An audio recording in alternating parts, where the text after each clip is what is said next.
لوگوں نے یہاں اہل حدیث کے اوپر جھوٹا الزام لگایا کہ جی وہ کہتے ہیں نعوذ باللہ نبی علیہ السلام مر کے مٹی ہو چکے اور یہ گستاخ، استغفر اللہ. تو زندہ ہے اللہ، تو زندہ ہے اللہ، میرے چشم عالم سے چھپ جانے والے.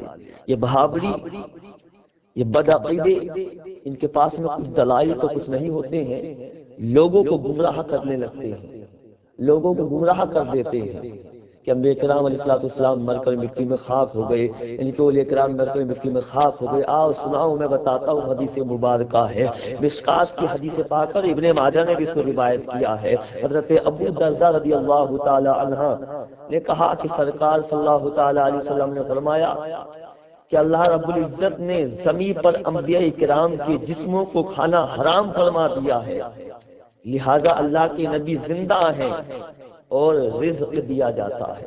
اس حدیث پاک کو کہاں لے کر کے جاؤ گے؟ بدعقیدو، لوگوں کو گمراہ کرتے ہو، جاہلو، تمہیں کس نے بنا دیا ملا جی؟ یہ اہل حدیث سے بھی کوئی جا کے پوچھے کہ کیا وہ رسول اللہ کے گستاخ ہیں؟ نعوذ باللہ. کوئی مسلمان گستاخی کا سوچ بھی سکتا ہے؟ میں تو کہتا ہوں اہل حدیث نے جو عشق رسول کی داستان رقم کی ہے نا، وہ کسی اور فرقے کے حصے میں نہیں آئی ہے. جناب نبی کریم صلی اللہ علیہ وسلم اپنی وفات کے بعد روضہ اقدس میں زندہ ہیں یا عام انسان کی طرح زندہ نہیں ہیں اور مر چکے ہیں؟ مسلک اہل حدیث کا نظریہ پیش کریں. حافظ ابو نعیم نے اپنی کتاب حلیۃ الاولیاء میں، اور جس کو شیخ الالبانی نے بھی حسن کہا ہے، اللہ کے نبی صلی اللہ علیہ وسلم کی حدیث نقل کی ہے. اس میں حدیث میں اختلاف ہے صحت اور ضعف کے اعتبار سے. راجح قول یہ ہے کہ یہ صحیح، اس لیے کہ حضرت موسیٰ علیہ السلام کو بھی اللہ کے نبی صلی اللہ علیہ وسلم نے قبر میں نماز پڑھتے دیکھا جائے. قائم یصلی کا لفظ جو ہے اس میں اس کے بارے میں آیا ہے. اللہ کے نبی صلی اللہ علیہ وسلم کی حدیث سے آپ فرماتے ہیں الانبیاء احیاء فی قبورہم یصلون. انبیاء اپنی قبر میں زندہ ہیں، اپنی قبروں میں زندہ ہیں، نماز پڑھتے ہیں. اس سے معلوم ہوتا ہے کہ انبیاء اپنی قبروں میں زندہ ہیں. لیکن کیا وہ زندگی ہماری طرح ہے جو دنیاوی زندگی ہے؟ نہیں. اس لیے کہ تھوڑی دیر پہلے آپ نے حدیث سنی، لو کان موسیٰ حیا وادرک نبوتی ما وسعہ الا اتباعی.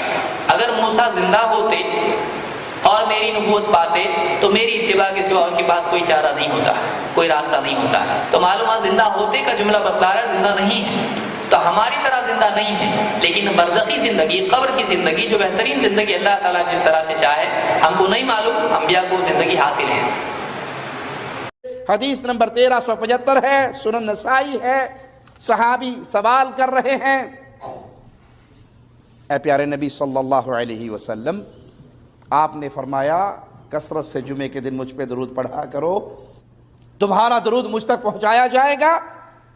ہمارا درود آپ تک کیسے پہنچے گا جبکہ آپ تو قبر میں مٹی ہو چکے ہوں گے؟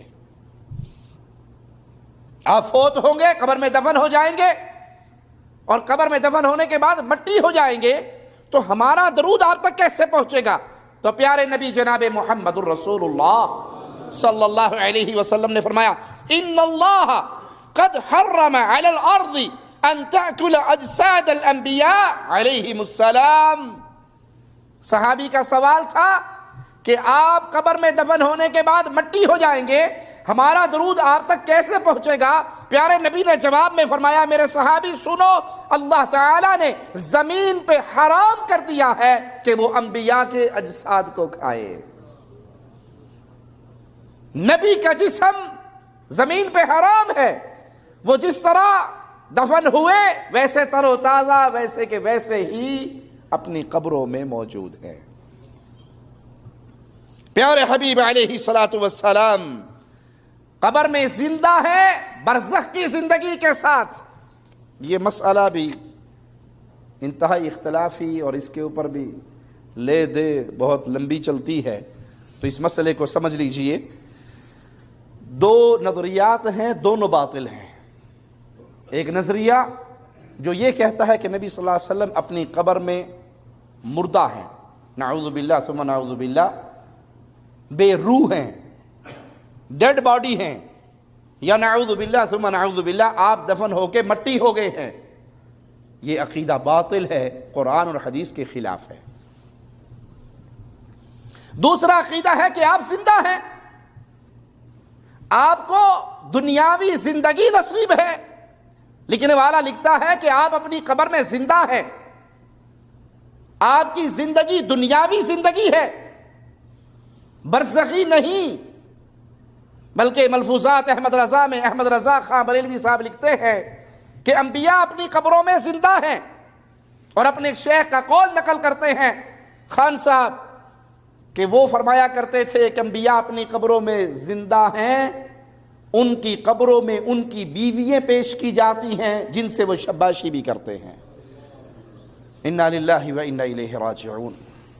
ایک گروہ کہتا ہے نعوذ باللہ آپ دفن ہونے کے بعد بے روح ہو گئے، ڈیڈ باڈی ہو گئے، یا نعوذ باللہ مٹی ہو گئے۔ ایک گروہ کہتا ہے نہیں، آپ زندہ ہیں، آپ کی زندگی دنیاوی ہے، حتیٰ کہ آپ کی دنیا کی بیوییں بھی آپ پر پیش کی جاتی ہے جن کے ساتھ آپ رات گزارتے ہیں۔ یہ دو انتہائیں ہیں اور دونوں گمراہ کن عقیدے ہیں۔ ان سے جو علمی اختلاف وہ اپنی جگہ، لیکن آج بھی 1400 سال گزرنے کے بعد بھی وہ کسی بڑے سے بڑے بزرگ کی بات کو ایکسپٹ نہیں کرتے اگر وہ قرآن و سنت کے خلاف ہو۔ یہ عشق رسول ہے، یا عشق رسول یہ ہے کہ آپ کو آیت پیش کی جائے، بخاری کی حدیث پیش کی جائے، مسلم کی حدیث پیش کی جائے، اور آپ آگے سے کہ نہیں وہ ساڈے امام صاحب دا تے فتویٰ ہے، تو رسول اللہ کا نام لینا چھوڑ دو۔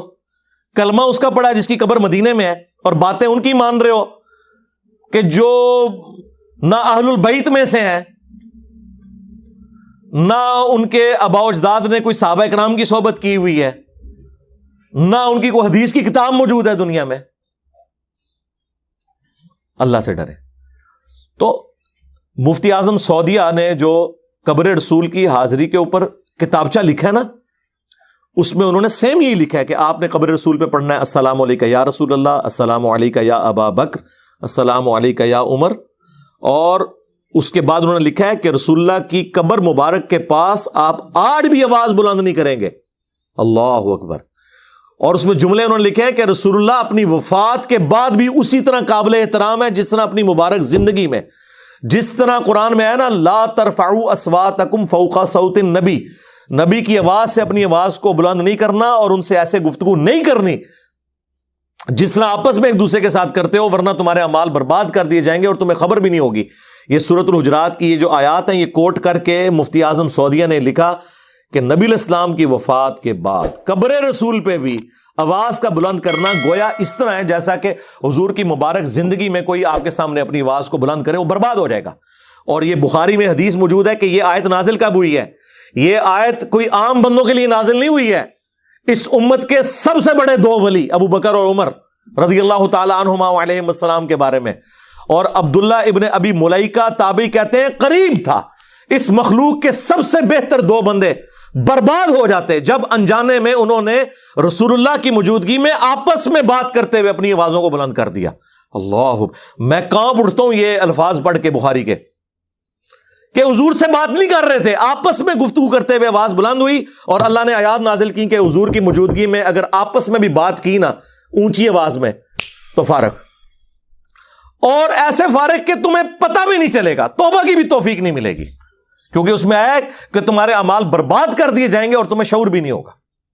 اور بخاری کے الفاظ ہیں کہ جب یہ آیات نازل ہوئیں تو وہ صحابی کہتے ہیں عبداللہ ابن زبیر کہ اس کے بعد حضرت عمر حضور سے اتنی آہستہ آواز میں بات کرتے تھے کہ حضور کو بات سنائی نہیں دیتی تھی، آپ کہتے تھے عمر تھوڑا اونچا بولو، اور پھر اللہ کو یہ ادا ایسی پسند آئی کہ اگلی آیات نازل ہوئیں، ان الذین یغضون اصواتهم عند رسول اللہ، بے شک جو رسول اللہ کے حضور اپنی آوازوں کو پست رکھتے ہیں یہی وہ لوگ ہیں جن کے دلوں کو اللہ نے تقوی کے لیے چن لیا ہے، ان کے لیے ہے مغفرت اور اجر عظیم۔ صلو علی محمد و آل محمد، اللہم صلی علی محمد و علی آل محمد و اصحاب محمد و ازواج محمد و امت محمد اجمعین الی یوم الدین۔